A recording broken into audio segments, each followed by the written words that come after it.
हमारे व्यस्त जीवन में ईश्वर की आवाज़। जब भी एक बच्चा पैदा होता है तो बच्चे को जन्म देने वाली माँ बन जाती है, कोई पिता बन जाता है, कोई दादा दादी, नाना नानी, ऐसे ही कई रिश्तों का मकड़ जाल जन्म लेता है, संबंध फैल जाता है। एक बच्चे का एक जन्म काफ़ी नहीं है, उसे आत्मा में दोबारा जन्म लेना है, द्विज होना है, दूसरा जन्म, परमात्मा में दूसरा जन्म, चेतना में और आत्मबोध में, जिसके द्वारा वह आध्यात्मिक जन्म पाता है। आज का हमारा चिंतन का विषय यही है। ये शरीर के संबंध और हमारे शरीरी संबंध कितने असली और कितने अस्थायी हैं, इस पर सवाल पूछा जाना है। आज के सुसमाचार में ईसा ने अपनी माता और अपने भाइयों के विषय में ऐसा चौंकाने वाला बयान क्यों दिया है? ईसा कहते हैं, कौन है मेरी माता, कौन है मेरे भाई? मरियम के आने पर, उनके भाइयों के आने पर ये चौंकाने वाला जवाब कि ये कौन है, इसका असली तात्पर्य क्या है?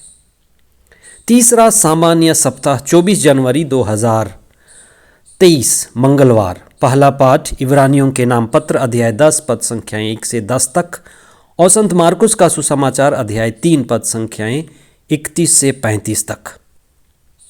हम मनुष्य हैं और इस संसार के अस्तित्व में आते ही हम शरीर के साथ आते हैं। हम संसार के रिश्तों में बंध जाते हैं और ये शारीरिक है।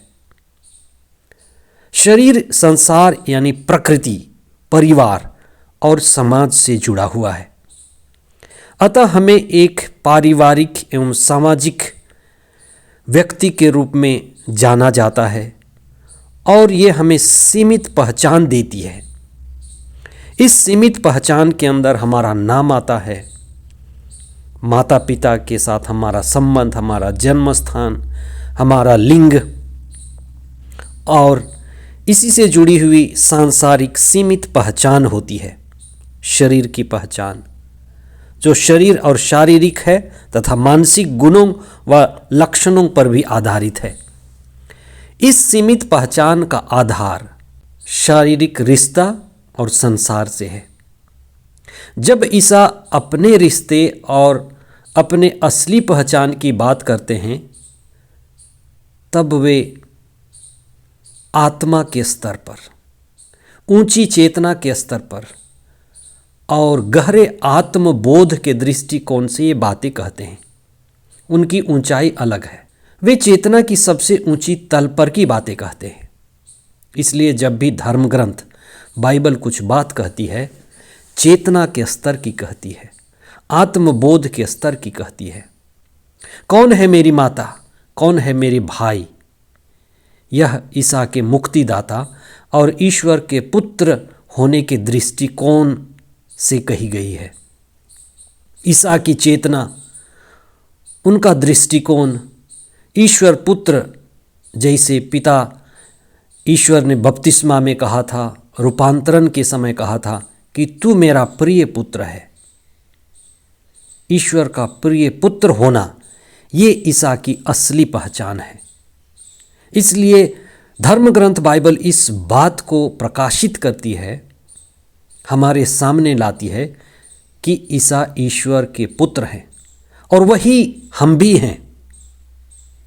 इसलिए हमें आत्मिक पहचान को बढ़ाने की ज़रूरत है और जब हमारी आत्मिक पहचान बढ़ती है तो हमारी सीमित और सांसारिक पहचान घटती है। इसी हैसियत से ईसा कहते हैं कि कौन है मेरी माता और कौन है मेरे भाई? हमें अपनी असली पहचान को मजबूत करने की ज़रूरत है। हमें दोबारा जन्म लेना है। हर एक व्यक्ति के अंदर ये संभावना है कि हम आत्मा में आत्मबोध में दोबारा जन्म पाएं और इसी जन्म में अनंत जीवन की शुरुआत होती है। हमारा व्यक्तित्व हमारे खुद के पहचान से बनता है। इसलिए आज हम ये सवाल पूछें कि मैं क्या सीमित पहचान में जुड़ा हुआ हूँ या असीमित पहचान, आत्मा की पहचान, आत्मबोध की पहचान में आगे बढ़ रहा हूँ। जब हम खुद को जानेंगे, आत्मज्ञान होगा, खुद को ईश्वर के पुत्र या बेटी के रूप में पहचान पाएंगे, तभी हमारे अंदर ईश्वर के बेटे या बेटी होने वाला व्यक्तित्व विकसित होगा। इसीलिए ईसा का असली पहचान को, आत्मा की पहचान को महत्व देना अहम है। प्रार्थना, ध्यान, मनन, भक्ति हमें इसी दिशा में ले जाती है कि हम इस संसार में हैं पर इस संसार के नहीं हैं। हम वह नहीं हैं जो हम दिखाई देते हैं, शरीर से दिखते हैं, मन से सोचते हैं। हम आत्मा स्वरूप हैं, आनंद स्वरूप हैं, प्रेम स्वरूप हैं। आत्मबोध या आत्मचेतना यही हमारी असली पहचान को प्रकट करती है। और आज का पहला पाठ कहता है कि जब तक मानव समाज अस्तित्व में रहेगा, अच्छाई के साथ बुराई भी अस्तित्व में रहेगी। लेकिन हमारे लिए शुभ संदेश या खुशखबरी ये है कि ईसा का बलिदान हमें हमारे बुराई से छुड़ाता है। ईसा के साथ जब हम जुड़ते हैं, बलिदान में एक होते हैं, तो हम ईसा की तरह खुद को शून्य बनाते हैं, विनम्र बनाते हैं, अहंकार में मिटते हैं।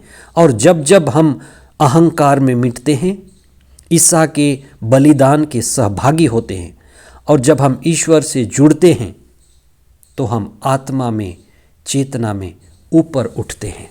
आइए हम मौन धारण करें, चेतना की ऊंचाई चढ़ें, आत्मबोध में खुद को पहचानें कि मैं आत्मा स्वरूप हूँ, चेतना स्वरूप हूँ, आनंद स्वरूप हूँ, और यही मेरे ईश्वर के साथ एक होने का अनुभव बने। जैसे ईसा कहते हैं, मैं और पिता एक हैं, आत्मा में, असली पहचान में, परम आनंद में। आमीन।